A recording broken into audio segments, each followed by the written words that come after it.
కడప నగరంలో ఈ నెల 30-31 తేదీల్లో ఎస్ఎఫ్ఐ జిల్లా మహాసభ నిర్వహించడం జరుగుతుందని ఎస్ఎఫ్ఐ జిల్లా కార్యదర్శి వీరప్పకు రవి తెలిపారు. మహాసభ పోస్టర్స్ను కడప నగరంలోని ప్రకాష్ నగర్ ప్రభుత్వ ఎస్సీ హాస్టల్ నందు వారు విడుదల చేశారు.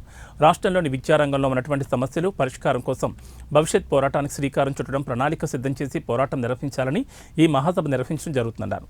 అదేవిధంగా పాఠశాల విద్యార్థులకు తల్లి వందనం అంశంపై స్పష్టత ఇవ్వాలని కోరారు.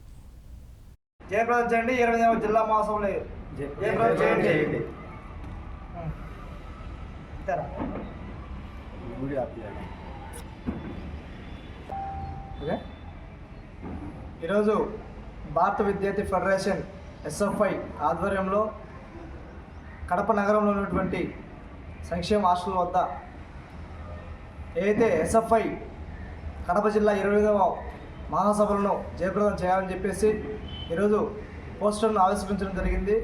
ఈరోజు ప్రధానంగా రాష్ట్రంలో ఉన్నటువంటి విద్యారంగ సమస్యల కోసం పోరాటానికి శ్రీకారం చుట్టేదానికోసం ఈరోజు కడప జిల్లాలో నగరంలో 30-31 తేదీన జిల్లా మహాసభ నిర్వహించున్నాము.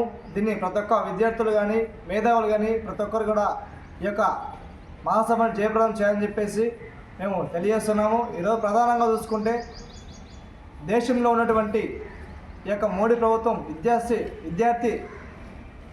వ్యవస్థ పట్ల చాలా నిర్లక్ష్యంగా వ్యవహరిస్తూ ఉంది. అదేవిధంగా రాష్ట్రంలో ఉన్నటువంటి ఎన్డీఏ కూటమి కూడా ఈరోజు విద్యార్థుల సమస్యలు ఏమాత్రం పట్టించుకో